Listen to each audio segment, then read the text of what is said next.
The Adventures of Frank Race, starring Paul Dubov.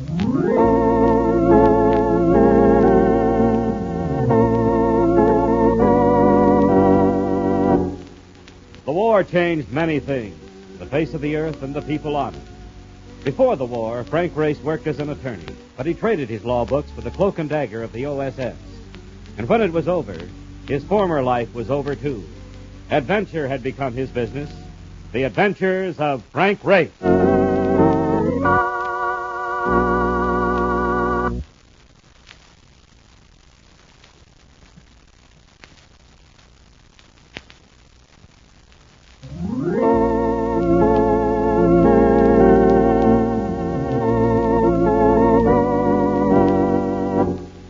And now we join Frank Race for The Adventure of the Brooklyn Accent.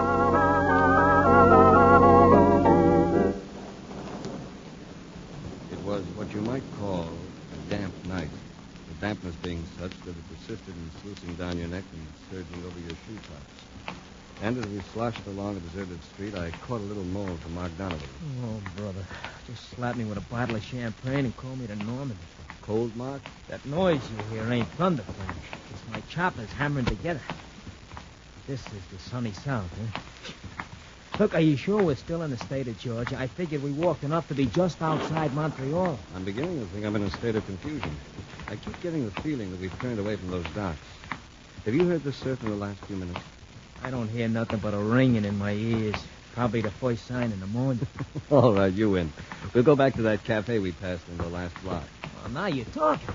And if the place has good coffee, I'll forget all about it in the morning.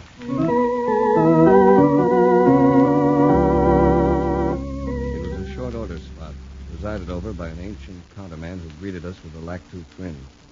At the table, a couple of men and a girl sat munching hamburgers in an almost grim silence. But the place looked clean, and the old man looked clean. So Mark and I slid onto stools at the counter. Yeah, what'll it be, gents?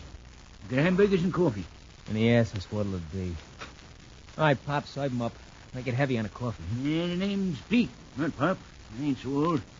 I just look this way from having to listen to guys like you. Look, Pop, I'm just a quiet guy as don't wish harm to nobody. But make sure the coffee is hot, will you? Yeah, how you want it? Black or ruined? Both of them straight. You know this town pretty well, Pete? Yeah, like a black in your hand. I ain't no southerner. I'm from Jersey City. No. Don't happen to know a man by the name of Beating, do you? Eddie Beating? Beating? Yeah, let's see. Little guy, fat, wet. No, that fellow's named something else. Does he live around here? Has a boat, a schooner.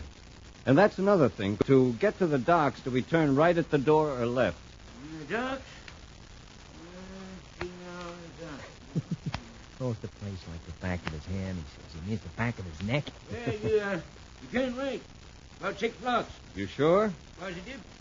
Took a walk down that way a couple of Sundays ago. What was that name again? Beating. Edward Beating. Sounds familiar, all right. Wouldn't be tall, husky fellow that owns one of them coach dogs, would it? Look, Pop, we're just looking for the guy. We don't know a thing about his dogs. So you're just looking for the guy, huh? Why? This was no native voice either. This was New York. New York the hard way. Manhattan via the alleys, the pool halls, the second-rate night spots. He had a heavy beard line, and he stacked up as being husky. He stood eyeing us with the curiosity of a weasel inspecting a nest full of eggs. You heard me. I asked you why you were looking for Eddie Beating. You make it sound illegal. What do I have to do to get an answer? Extract it? Look, what do you think you got here, pal? A couple of pigeons? If you want to talk to us, keep it gentle. Or waddle back to your table. Both you boys feel that way? The words, though rather inelegant, expressed my reaction precisely. Jigger, Yeah, Roxy. come here. Jigger's approach was methodical and practiced. His casual hand inserted itself inside the lapels of the jacket that draped its squat frame. His eyes, as he glided up to us, looked disinterested, almost glazed. The stare of the professional gunman. Trouble, Roxy? I don't know. These personalities come looking for Eddie Beating, and they don't want to say why. I wouldn't call that friendly, would you, Jigger? No. I wouldn't call it friendly at all. We don't mind telling you why we're looking for Beating. No? Who are you guys? My name is Race. This is Mark Donovan. Who are you? I'm Roxy Clark. And not a southern accent in the crowd. Never mind the asides. What's the pitch on Eddie Beating? I'm down here for the Fidelity Life Insurance Company. Edward Beating is beneficiary to a $20,000 policy that's now payable, and the company is anxious to make a settlement. Who'd leave Eddie Beating 20,000 fish? The deceased, I understand, was an uncle of his. Oh, yeah? Jigger, what do you think about this? To me, it sounds like a bowl of spaghetti. Yeah, that's the way I figured. A big company working hard to ladle out 20 G's. It don't mesh. Might seem strange, but with insurance outfits, it's done all the time. They consider it to be part of their contract. That makes quite a line race, but I ain't buying it. Hey, now I remember that fella. Owns a boat, don't he? Yeah, that's right, Pop. Owns a sailboat. One of them go-to-sea sailboats. Yeah, I know him now. Know his wife, too. They live 3 or 4 blocks from here. Greenhouse with yellow shutters. Let's see now. It's Shut up. Listen, I'll talk about water. I said shut up. You said it, but I ain't paying no attention. It's a free country, ain't it? Pickle this warbler, Jigger. Sure. Hey, no. Now, wait a minute. You ain't gonna cuff me. Get what's left of his teeth, Jigger, then maybe he won't be so lippy. Come here, Pop. No, you don't know. Don't make me come after you. It'll be worse. Cut it, Jigger. Just let's drop the whole thing. Get out of my way. There's no need to bother the old boy. What are you asking for? Sampler? Okay, try this on your bridge weight. Leading with your right, Jigger, I'm surprised at you.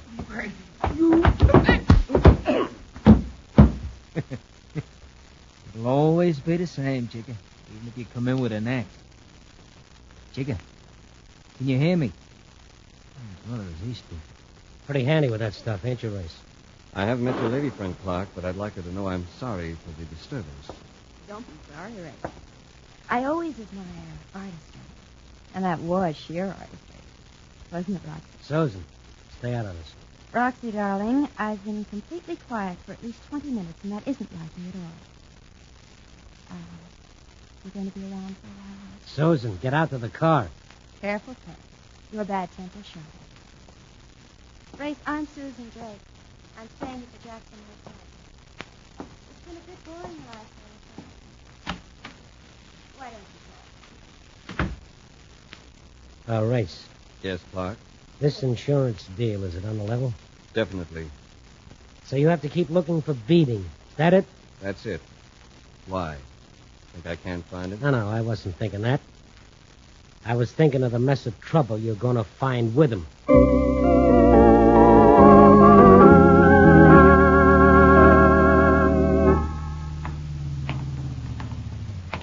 Hey, you there. Uh-oh. It's the law. Come over here. What are you doing out here this time of night? What do you have, a 7 o'clock curfew? Never mind the wisecracks. I'll just take you straight on in. On what charge? Oh, we can work that out. Vagrancy, for one thing. No visible means of support. We've means of support, plenty of it. If I say you ain't, you ain't. So quit arguing. I'm sorry I said a word. I should know better. That's sensible. Now, what are you doing around here? I told him and showed credentials, which made it all right. He told us he was Gene Dinsey, chief of police. And we spent an hour leaning against his car listening to a confidential report on how he ran the town. It ended up with his driving us to the beating house. There was an old-fashioned pull bell, and the door was answered by a girl of about 15. She looked startled. Yes, sir? Hello. Is Mr. Beating in? Not right now, but my mother's here. It's 2 men, Mother. They want to see Daddy. She seemed to be about 30. A handsome woman, even with faded makeup and a worried look about her eyes. What does Joe want? We're looking for Edward Beating. He's my husband, but he ain't here now. I understand he has a boat, a schooner that he operates for hire. That's right. But it's already under charter. Would you tell me where I could find it? It's called the Jenny D, and it's at Callahan's Landing. Go down Powell Street as far as the docks and then turn left. Oh, and if you're going there now, you could do me a favor. Surely. Well, if you see my husband, tell him to come home. He's usually here at 5 and it's almost 9. I ain't like him. That's got me bothered.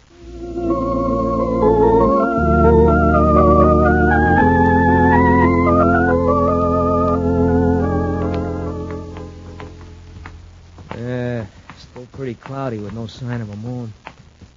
8 to 5 says we get more rain. That's a happy thought. Look, Race, what's with this guy beating when you do catch up with him? Now that we know he's here, can't we just let it go at that? There could be dozens of Edward beatings. I have to identify this fellow as the right one. Can't we do it tomorrow? I'd much rather be at the hotel playing canasta. Wait a second, Mark.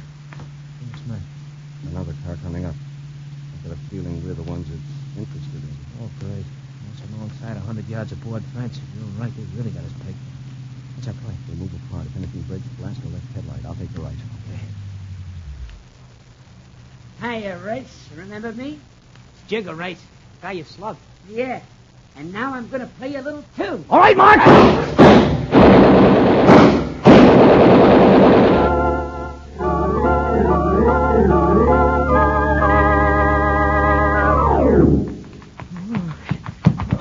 Up the alley and over the fence. You got the pail. Who's got the 10 cents? Oh, no.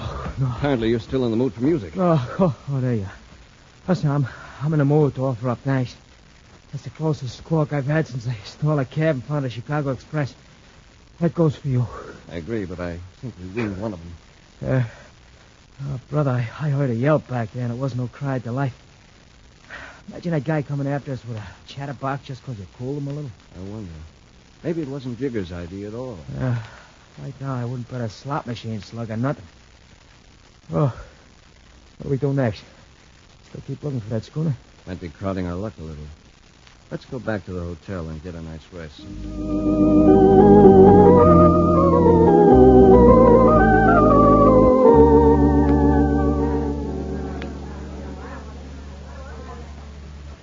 Race, come on, wake up. Will you wake up? There's something funny going on. What time is it? Come on, get with it. It's about 5. 5 o'clock in the morning and you want to chat? Go back to sleep. Look, chum, I'm not kidding. There's a mob or something outside. Can't you hear it? Yes, I do hear it. Sure you hear it. It's just... That's it. Just barge in. We always receive visitors at this hour. Get up and get dressed, Grace. We have to get you out of here. What for? We got a lynch mob outside. So that's what it is, huh? What does a lynch mob have to do with us? It seems like a lot of people know you boys have been looking for beating. Now he's been found murdered. They aim to string you up for it. Murdered? That's moving a little fast, isn't it? Yeah, we better move faster. So I'm going to have to place you under arrest.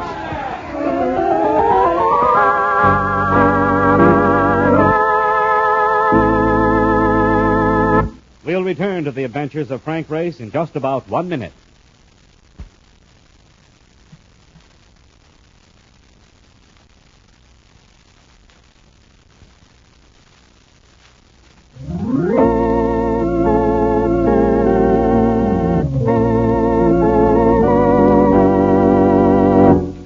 And now, back to the adventures of Frank Race.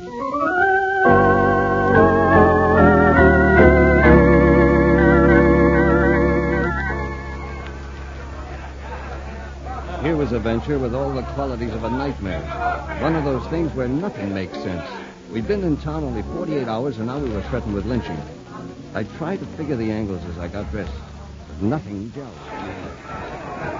Now, you fellas have got to cooperate on this. I can't guarantee to get you to safety. Will this be your first lynching, Chief? It will, and they ain't good for a man in my position. Yeah, well, they ain't good for guys in our position either.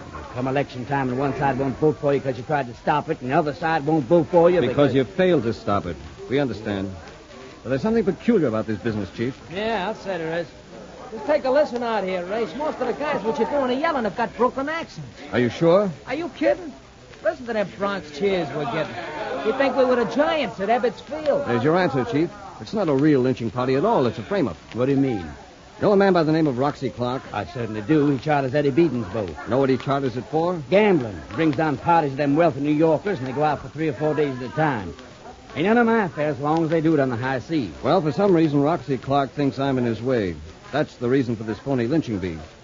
Where did you get the tip that brought you here? I'm a woman.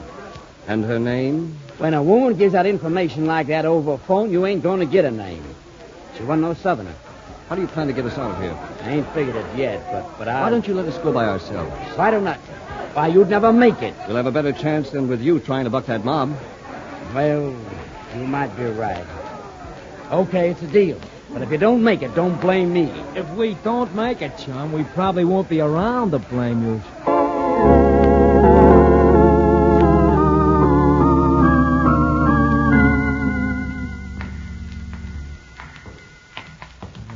Clark must have quite a mob with him.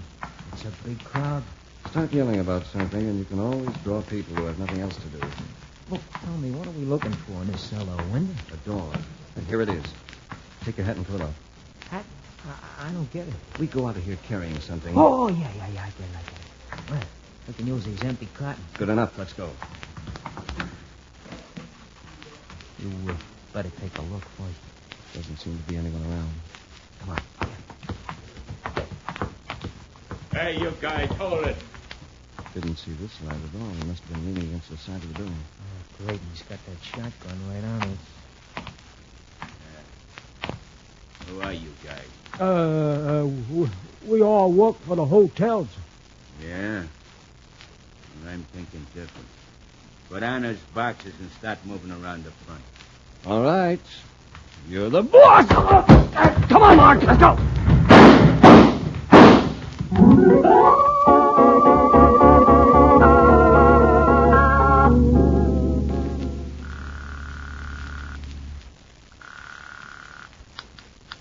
Jackson Hotel? Has Miss Drake come in yet? Yes, sir. I'll connect you. Hello?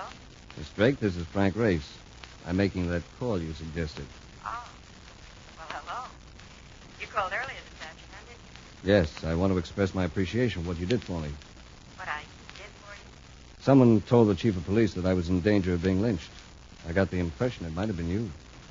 Look, Grace, I'm a rotten phone conversationalist. I tell you what, why don't you run over here and we could have a drink while we chat? I'd better see you somewhere else. I got out of the Jackson Hotel this morning with some difficulty. Where are you now? Bar called the Flamingo Club. I know where it is. You stay there, Ray. I'll join you.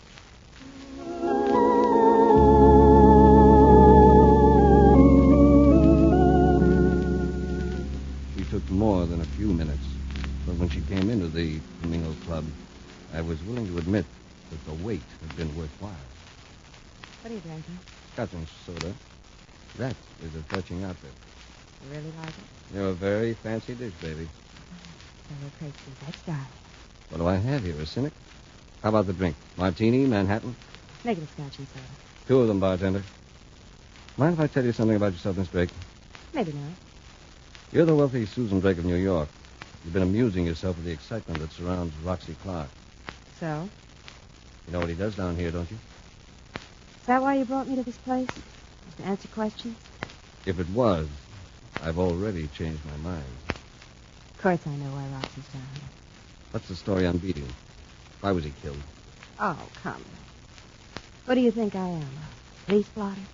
If you think you could grow fond of me, give. Because I'm in need of it, baby. I'm in need of it. Well, the only thing I can tell you about Beating is that he didn't like it when he found out what Roxy was doing with his boat. Beating didn't know about the gambling setup when Roxy first chartered the schooner? No. When he did find out, he wanted no part of it. You see, I happened to hear the blow-up on that. Beating was going to cancel the charter. Maybe that's the answer. Maybe that's the answer to everything.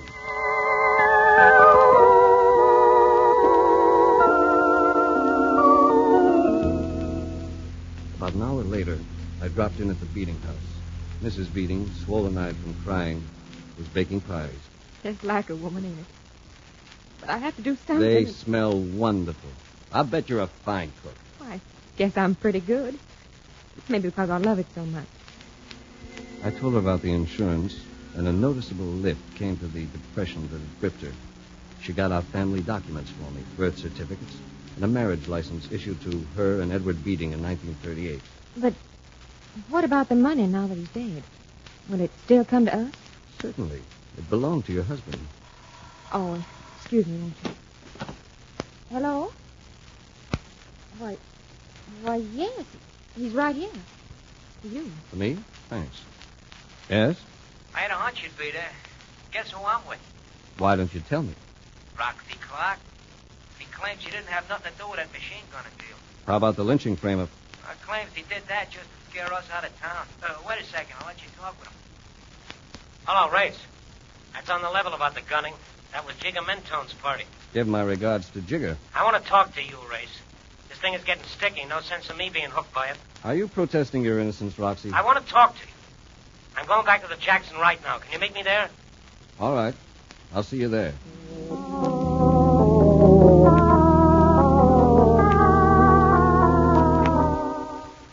But he didn't see me, even though I saw him. Because by the time I got to his suite at the Jackson Hotel, someone else had already been there. Someone who had put 2 bullets into Roxy Clark's body. I couldn't figure it. But after all, it was actually none of my affair. I had come to find the right beneficiary to a $20,000 life insurance policy, and this I had accomplished. Even though Beating was dead, the money would go to his family.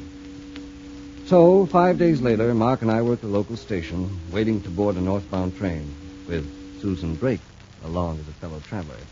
We also ran into other people we knew, Chief of Police Dinsey and Mrs. Beating and her daughter Mary. All set, Race? All set. I guess this is goodbye. Not yet. I'm going to ride a ways with you, in case anything pops up like that lynching bee. We can take care of ourselves, Chief. Just the same, I'm coming along. How about you, Mary? Looks as though you're traveling, too. Yes, sir. Mother and I are going to Daddy's sister in North Carolina until we... Yeah, we understand, honey. What do you got in the basket? Some of your mother's swell cooking? That's right. I'll bet it includes apple pie. Not this time. Mother burned the pie she was baking the other day. Well, here she comes.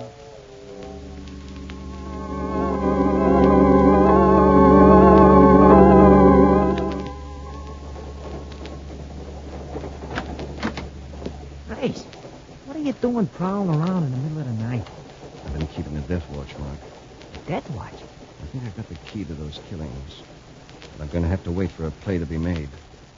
Chum, there's something else, too. What? We have another acquaintance on this train. Jigger Mentone. Old home week. Yeah. Look, what kind of pitch are you making, Race? I don't know yet, but... Wait. I wouldn't close that door, Mrs. Beating.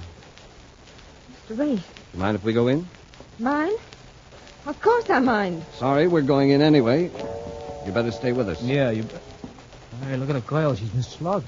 Yes, and the next move would have been to carry her to the rear platform and toss her off the train. Wouldn't it, Mrs. Beating? Daughter? You're insane. Not your daughter, Mrs. Beating, your stepdaughter.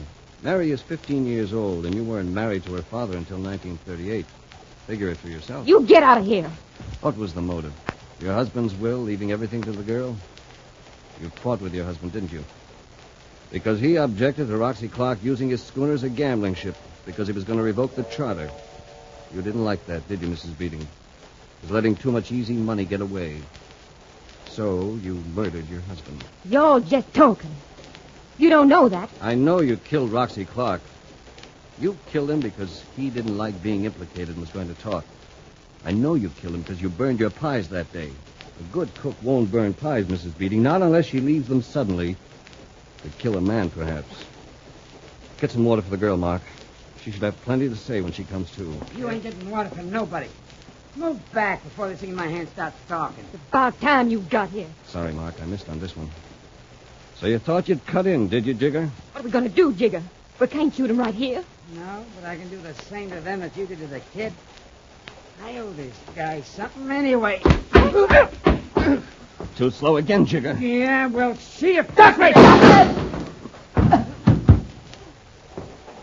Well, this time Jigger's jig is up.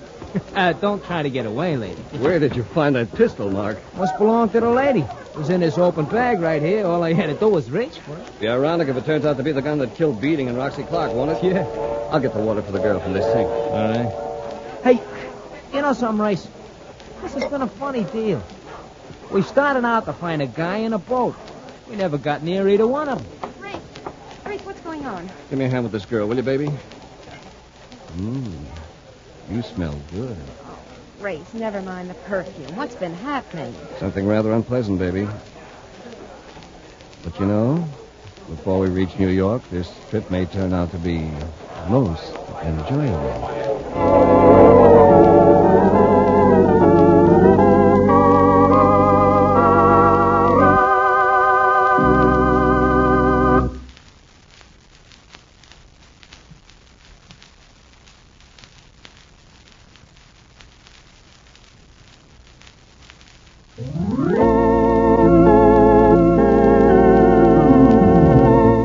Adventures of Frank Race, starring Paul DeBove with Tony Barrett as Mark Donovan, comes to you from Hollywood. Others heard in tonight's cast were Frank Lovejoy, Wilms Herbert, Lillian Byatt, Bill Johnstone, and Michael Ann Barrett. This series is written and directed by Buckley Angel and Joel Murkoff. The music is composed and played by Ivan Ditmar. Be sure to be with us again this time next week for another dramatic chapter in The Adventures of Frank Race. Michael Roy speaking. This is a Bruce Eells production.